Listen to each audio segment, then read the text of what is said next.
Pagi ini saya akan sharing berbagi dengan saudara sebuah pengajaran firman Allah yang saya berikan judul Roh Mengampuni. Ini seringkali barangkali yang namanya pengampunan, yang namanya mengampuni suka dianggap sepele oleh banyak orang Kristen. Banyak anak-anak Tuhan menganggap kecil, remeh tentang yang namanya roh mengampuni. Mari kita lihat lewat firman Allah ini bahwa ternyata sorga terbuka, sorga tertutup buat kita itu persoalan mengampuni. Karena ternyata nanti kita belajar pengampunan yang kita berikan, roh mengampuni ini menjadi satu jembatan kita di dunia ini menuju ke sorga. Sorga tertutup, sorga terbuka, urusannya soal mengampuni. Dan ternyata ada banyak orang Kristen gagal di sini, meremehkan pengampunan. Mari kita lihat ayatnya saudara ya.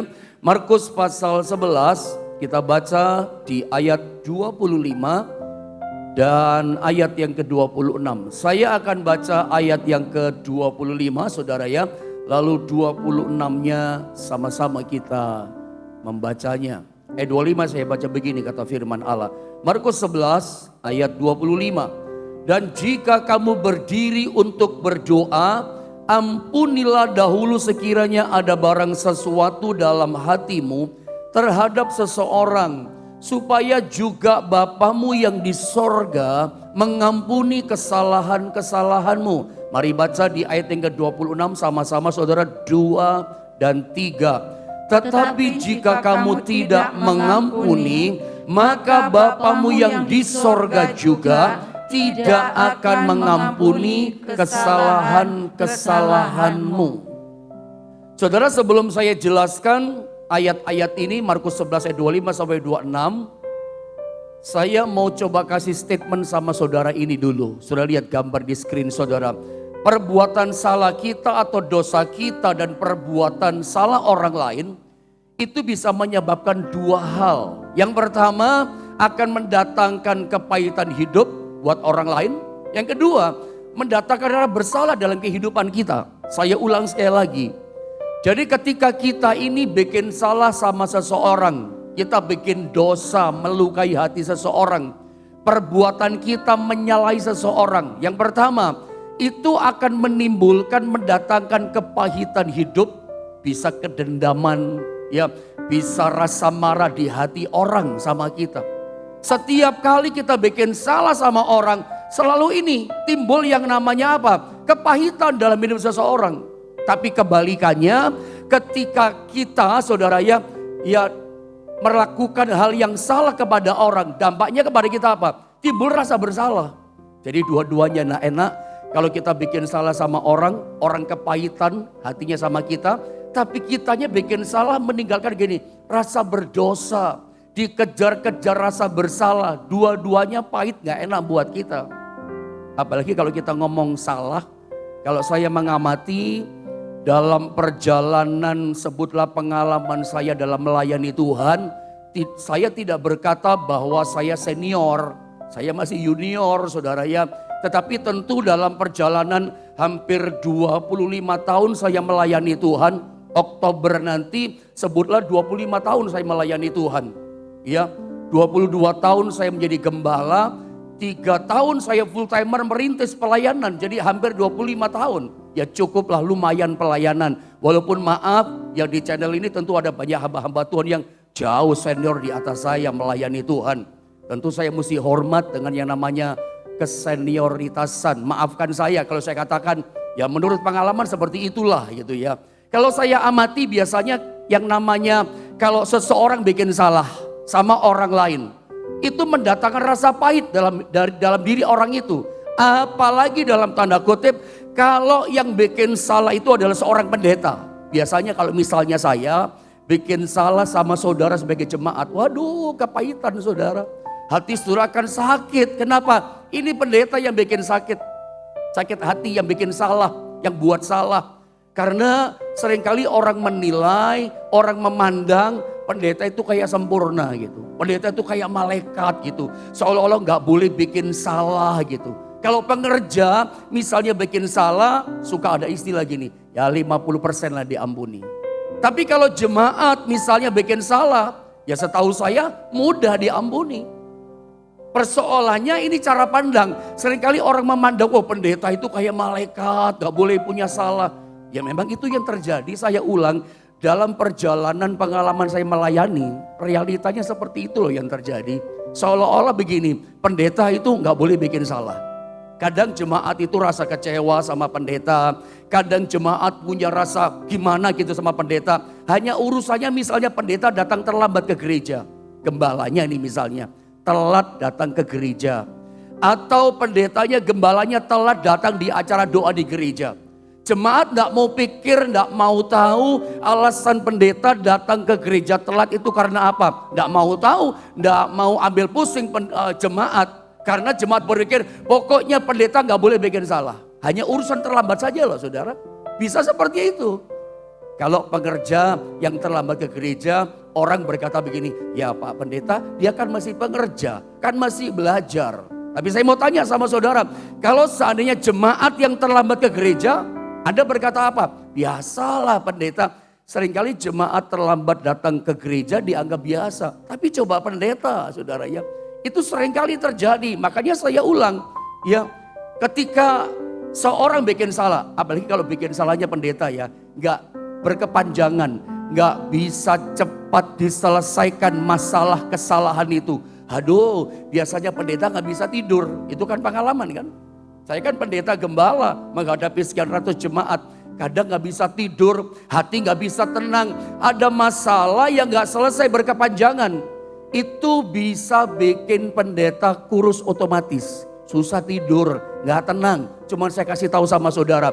Ini ada banyak hamba-hamba Tuhan. Kami sering alami seperti itu. Tapi jujur di hati kami para pendeta, para gembala. Ketika kami merasa berbuat salah pada jemaat, kami gak tenang. Berusaha cepat menyelesaikan. Karena kami tahu dampaknya, saya ngerti dampaknya. Kalau gembala, pendeta bikin salah sama jemaat. Oh, jemaat bisa kepahitan.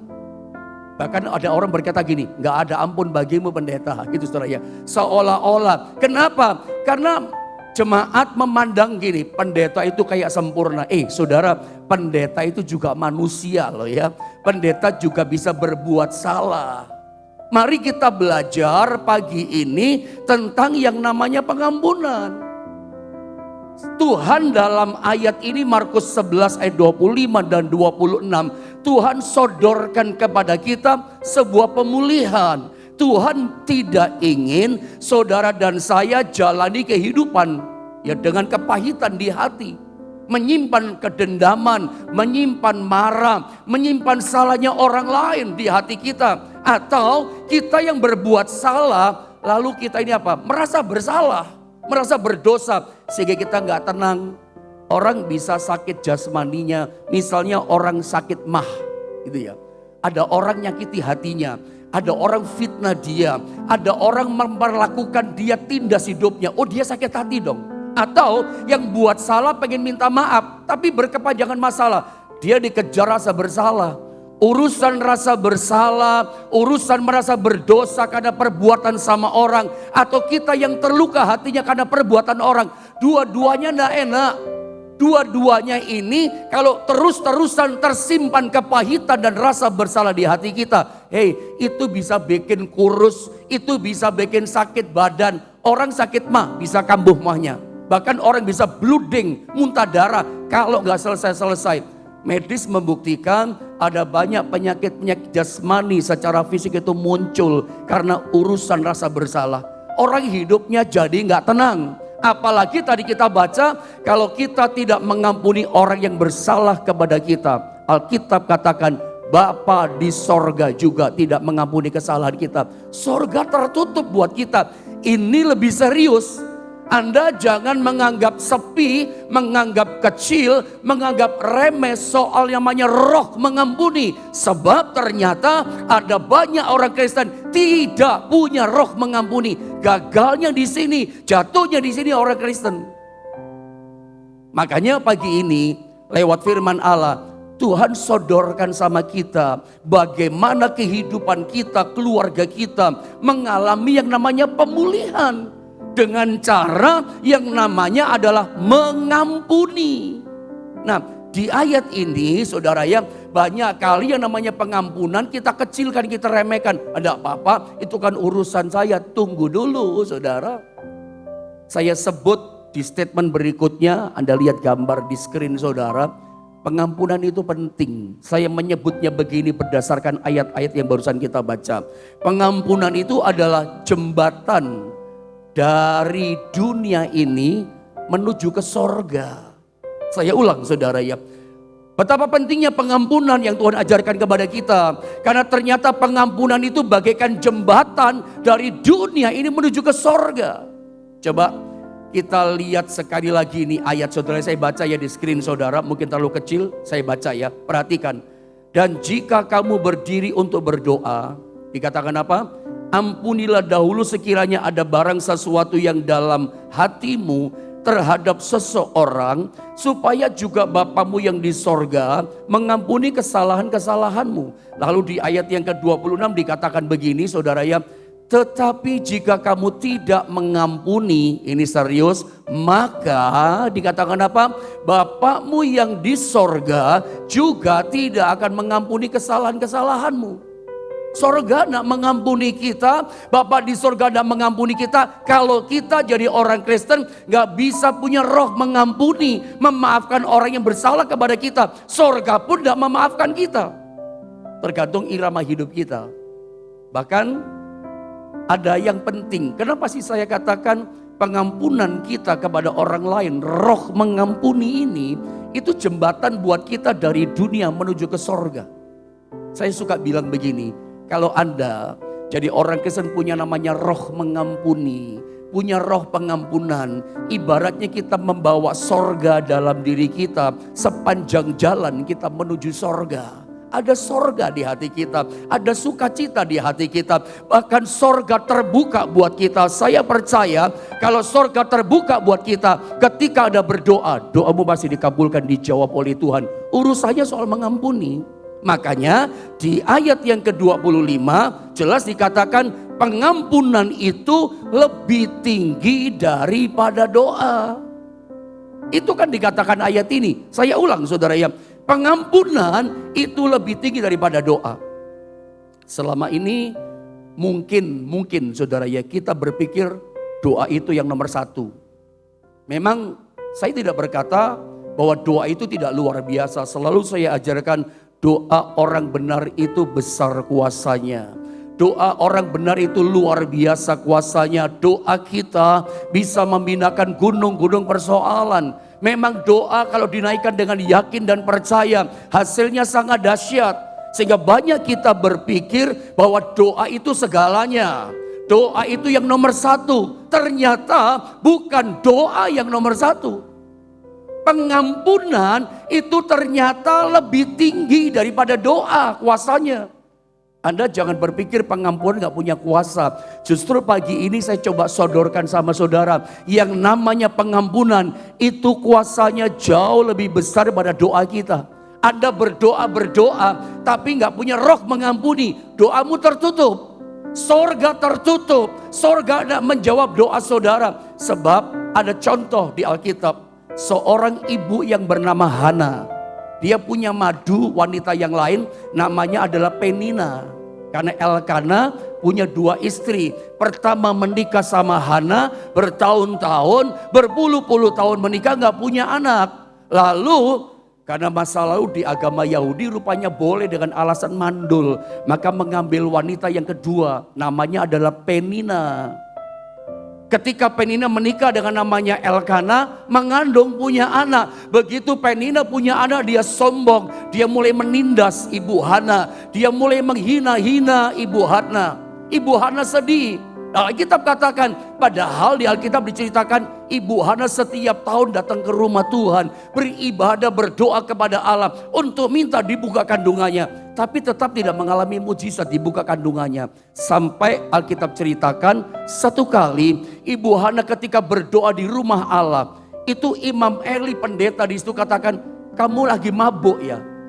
Nangis terseduh-seduh begitu lama sampai semua ibadah udah selesai. Dia tetap nangis. Ternyata di saat dia nangis begitu lama, dia mencurahkan isi hatinya, dalam tanda kutip, mencurahkan pengampunan salahnya Penina kepada dia. Tadinya gak ada pengampunan, itu gambarannya. Begitu dia lepaskan pengampunan, surga terbuka. Tuhan berkenan, doanya dikabulkan sama Tuhan. Saya mau bilang sama saudara pagi ini, pengampunan itu kuasanya jauh lebih tinggi daripada doa kita. Lihat Markus 11 ayat 25. Mari sama-sama kita baca ayat ini ya. Markus 11 ayat 25, sama-sama kita membaca. Dan jika kamu berdiri, apa saudara? Untuk berdoa, terus ampunilah dahulu sekiranya ada barang sesuatu yang dalam hatimu terhadap seseorang, supaya juga Bapamu yang di sorga mengampuni kesalahan-kesalahanmu. Yesus yang ngomong ini, Yesus yang ajarkan, kalau kamu berdoa, ya, kamu berdiri untuk berdoa, lalu ada orang yang bersalah kepada kamu. Tuhan katakan apa? Tinggalkan dulu doamu, ya, ampunilah dahulu sekiranya ada barang sesuatu dalam hatimu terhadap seseorang, supaya juga Bapamu yang di sorga mengampuni kesalahan-kesalahanmu. Jelaskan saudara, dari ayat ini jelas Yesus mengajar kepada kita, kalau kita berdoa di hadapan Tuhan, lalu ada kedendaman, ada kemarahan, ada kebencian di hati kita, apa yang diajarkan Tuhan? Tinggalkan dulu doamu. Pergi kepada orang yang bersalah kepada kamu atau kamu bersalah sama dia.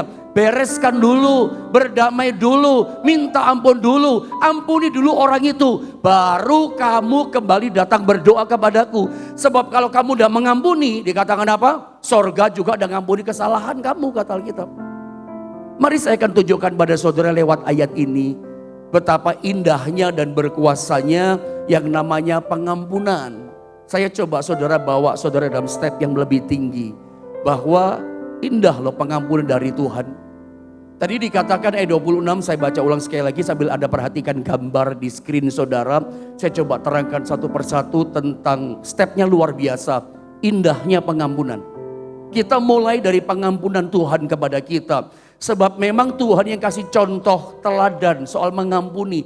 Kita tinggal mencontoh Tuhan. Perhatikan Markus 11:26. Tetapi jika kamu tidak mengampuni, dikatakan apa? Maka Bapamu yang di sorga juga tidak akan mengampuni kesalahan-kesalahanmu. Jelas saudara ya. Tuhan udah kasih contoh pada kita, kita berdosa diampuni kok. Makanya Bapak tegas berkata kepada kita, dan cengli dia berkata kepada kita, kalau kamu tidak bisa mengampuni, maka sorga, Bapamu di sorga juga tidak akan mengampuni kesalahan kepada kamu. Artinya Tuhan sedang berkata kepada kita, saudara, mengampuni itu harus. Kalau kita gak mengampuni, Bapak keras berkata, aku juga tidak mengampuni kamu. Nah kalau kita berdoa kepada Tuhan, kita nyimpen marah, ya kita gak bisa mengampuni, Bapak gak mengampuni kita, bagaimana doa kita bisa berkuasa coba? Bagaimana doa kita didengar oleh Tuhan? Jangan-jangan ini yang jadi problemnya. Dari awal saya katakan, ini seringkali menjadi titik kegagalan dari banyak orang Kristen soal roh mengampuni. Tidak punya roh mengampuni. Jangan-jangan ini yang membuat doa kita gak berkuasa. Doa gak dijawab. Kita bilang mengampuni, tapi kita masih menceritakan kekurangannya orang. Kita masih menjelek-jelekan perbuatannya dia yang menyalahi kita. Itu namanya belum mengampuni. Tuhan ingin berkata kepada kita, mengampuni itu harus. Dan kita lihat tentang indahnya pengampunan. Anda lihat yang namanya Daud. Gambar yang pertama Anda lihat, itu gambarnya Raja Daud. Siapakah Daud? Seorang yang berkenan di hati Tuhan. Tapi kita sama-sama tahu, Daud itu pernah bikin dosa yang luar biasa. Daud pernah bikin dosa yang berat pelanggarannya. Dia bunuh suaminya orang. Gara-gara dia ingin mendapatkan Batseba. Batseba ini istrinya Uria. Alkitab katakan apa? Dia bunuh Uria di medan perang. Dengan cara bagaimana? Dia suruh Yoab, kamu ajak Uria perang di medan perang bagian depan. Begitu berhadapan dengan musuh, tinggalkan yang namanya Uria sendirian. Itu perintahnya Daud, sang raja, kepada panglimanya bernama Yoab. Begitu di medan perang, head to head hadapi musuh, tinggalkan dia sendirian, biar dia sendiri hadapi musuh. Ada bayangkan, itu tubuhnya Uria itu dicacah kayak daging bakso. Pedang banyak kena di badannya, panah berapa ratus di badannya, tombak, pedang, segala macam, hancur. Dan itu pembunuhan, dosa itu perbuatannya Daud yang direncanakan untuk membunuh namanya Uria. Hanya untuk berzina dengan Batseba, mendapatkan Batseba, istrinya Uria. Tapi ketika ditegur oleh Nabi Nathan, dia merasa berdosa, dia bertobat, dia rendahkan diri dengan kain kabung, dia minta ampun kepada Tuhan. Dan Tuhan mengampuni dia. Dan catat baik-baik, Daud tidak melakukan dosa yang sama untuk kedua kalinya. Makanya karena dia bertobat minta ampun, indahnya pengampunan. Tuhan berkata begini, Kisah Rasul pasal 13 ayat yang ke-22. Aku telah bertemu dengan orang yang berkenan di hatiku, karena dia melakukan seluruh kehendakku. Lihat, udah bikin dosa. Ketika minta ampun, Tuhan berkata begini, tidak berubah, dia berkata, aku telah bertemu dengan orang yang berkenan di hatiku. Coba kalau Tuhan gak ampuni Daud, selesai kan? Indahnya pengampunan. Ada lihat gambar kedua, seorang bernama Rasul Paulus.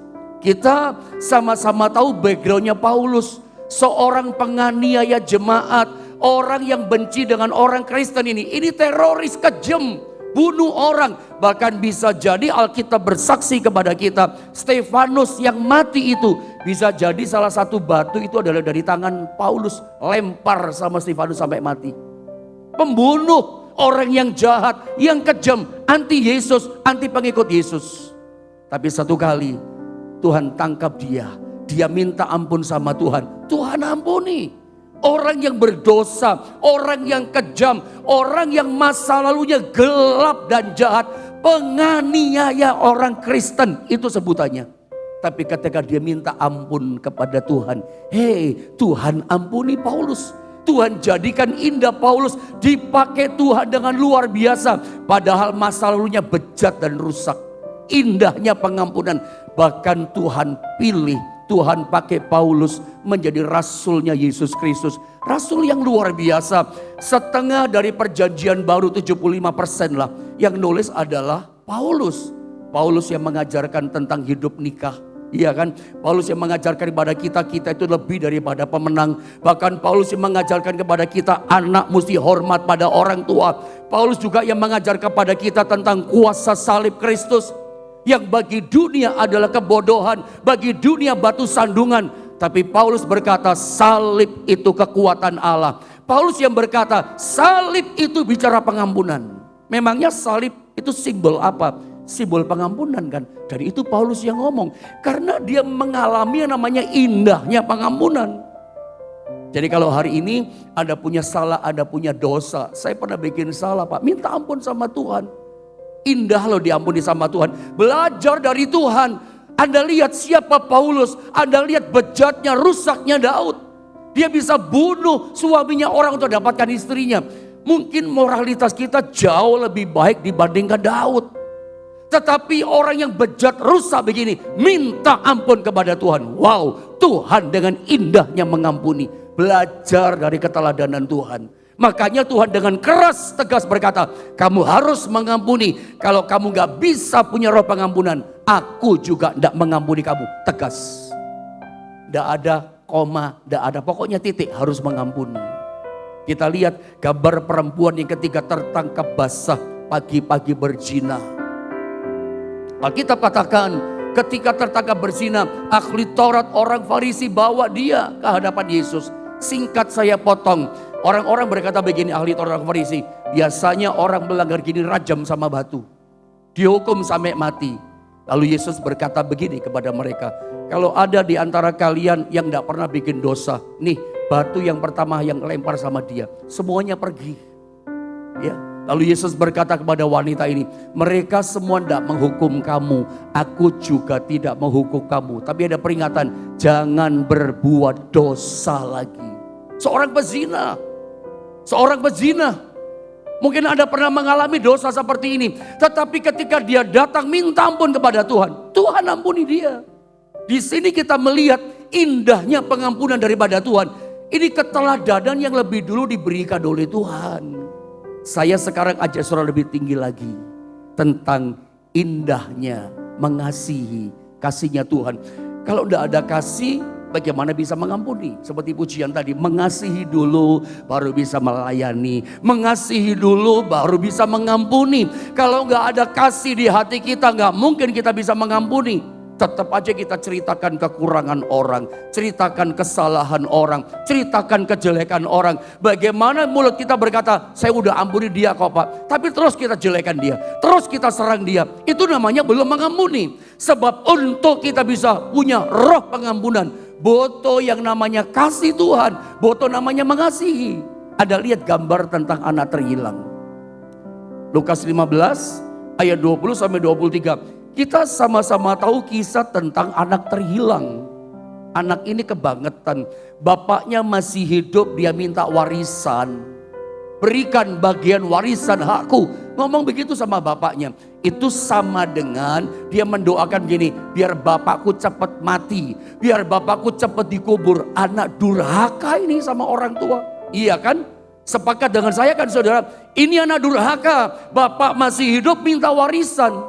Dan dia nggak dengar nasihat bapaknya. Kata-kata bapaknya dia tutup telinga. Dia tinggalkan rumah bapaknya. Foya-foya ke negeri yang jauh di luar negeri. Dia menghabiskan harta warisan dari bapaknya. Dengan cara berfoya-foya. Dengan cara prodigal son. Dengan cara terhilang seperti anak terhilang. Memang terhilang dia dari rumah bapaknya.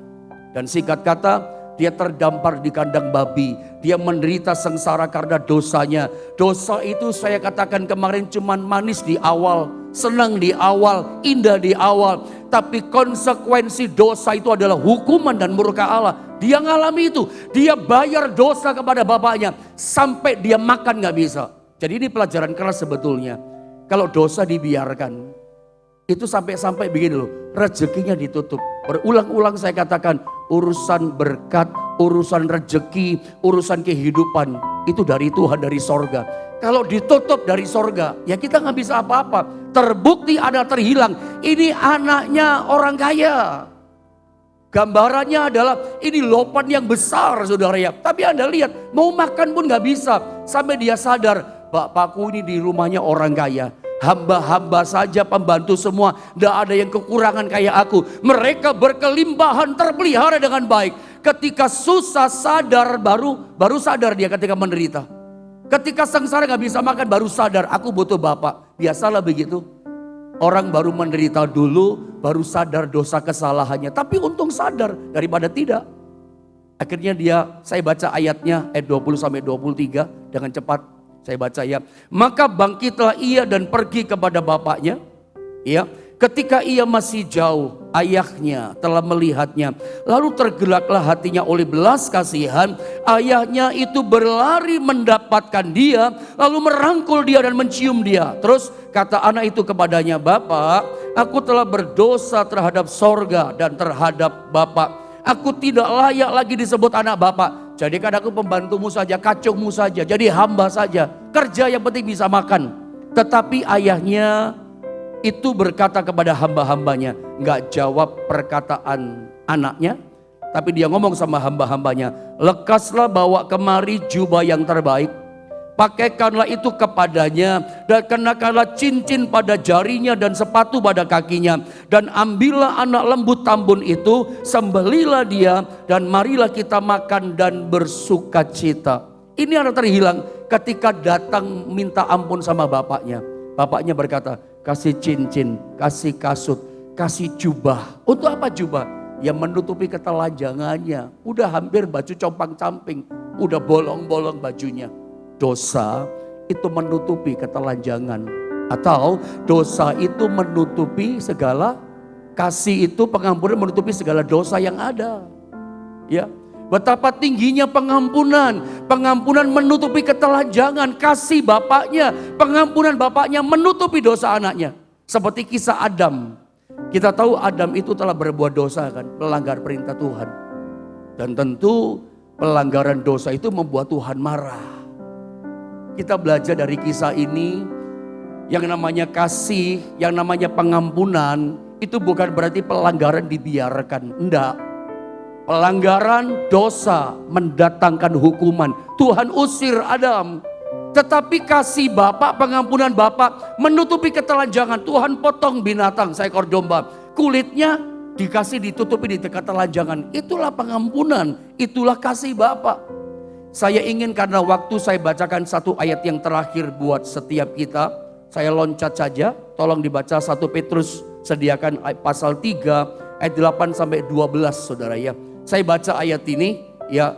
Dan akhirnya hendaklah kamu semua seia sekata, seperasaan, mengasihi saudara-saudara, penyayang dan rendah hati. Saya teruskan, dan janganlah membalas kejahatan dengan kejahatan atau caci maki dengan caci maki, tetapi sebaliknya ya, hendaklah kamu memberkati, karena untuk itulah kamu dipanggil, yaitu untuk memperoleh berkat. Saudara mau diberkati sama Tuhan? Ini caranya, sebab siapa yang mau mencintai hidup dan mau melihat hari-hari baik, ia harus menjaga lidahnya terhadap yang jahat dan bibirnya terhadap ucapan-ucapan yang menipu. Ia harus menjauhi yang jahat dan melakukan yang baik. Ia harus mencari perdamaian dan berusaha mendapatkannya. Nah ini penting, ayat 12 saya baca. Sebab, perhatikan, mata Tuhan tertuju kepada orang-orang benar. Mata Tuhan tertuju pada orang-orang benar. Dan telinganya kepada permohonan mereka yang minta tolong. Tetapi wajah Tuhan, perhatikan, menentang orang-orang yang berbuat jahat. Konteks ayat ini yang sedang kita belajar. Pengampunan. Mata Tuhan itu tertuju kepada orang benar. Apakah kita, saudara, bisa disebut orang benar dalam hidupmu kalau kamu simpan kebencian? Apakah saudara bisa disebut sebagai orang benar di dalam Tuhan kalau saudara nyimpan kemarahan, dendam sama orang yang nyalahi saudara? Gak usah dijawab. Tidak usah dijawab, saudara udah tahu jawabannya. Apakah kita bisa disebut sebagai orang benar kalau kita selalu nyimpan dendam sama orang, gak punya roh pengampunan? Apakah kita bisa disebut orang benar? Gak bisa mengampuni, gak punya roh pengampunan. Kita suka mengecilkan, meremehkan pengampunan. Dan ini membuat Tuhan berpaling dari kita. Tuhan menentang orang jahat, tapi mata Tuhan tertuju kepada orang benar. Kalau kita punya roh pengampunan, percayalah kita membawa sorga dalam hidup kita sepanjang kita ke sorga. Sorga terbuka buat kita. Kalau mata Tuhan tertuju kepada kita, Dia tahu semua yang kita hadapi. Dia tahu semua kesulitan saudara. Mata Tuhan tertuju kepada saudara. Memang saya ngerti, ini tidak mudah untuk dilakukan. Tidak mudah kita mengerjakan hal ini. Tapi Tuhan berkata, mengampuni itu harus. Karena kalau kita nggak mengampuni, Bapa di sorga tidak mengampuni kita. Pengampunan kita di dunia ini, itu menjadi jembatan buat kita di dunia ini menuju sorga. Surga terbuka, surga tertutup, urusannya mengampuni. Ada banyak kita doa gak dikabulkan gara-gara ini loh. Doa kita menjadi doa yang luntur kuasanya. Doa yang gak ada kekuatannya. Kenapa? Gak punya roh mengampuni. Saya harus tegas berkata kepada saudara pagi lewat sharing firman Allah ini. Mari kita minta kasih Bapa untuk kita punya namanya roh pengampunan, roh mengampuni. Saya tidak tahu berapa banyak orang yang sudah berbuat salah kepada saudara, memfitnah saudara. Mungkin itu suamimu nyakiti kamu, mungkin istrimu atau anakmu durhaka dia Pak. Dia kurang ajar Pak anak saya. Atau mungkin saudaramu nipu keuanganmu. Tapi Alkitab berkata jangan lihat salahnya di situ. Tapi yang Tuhan katakan gini, kita mulai mesti belajar begini. Untuk mengalami pemulihan, hidup yang diberkati, kuncinya adalah harus punya roh pengampunan. Kalau kita mengampuni, kita berdoa, mata Tuhan tertuju kepada orang benar. Tidak ada doamu yang tidak digenapi. Doamu dijawab, dikabulkan oleh Tuhan.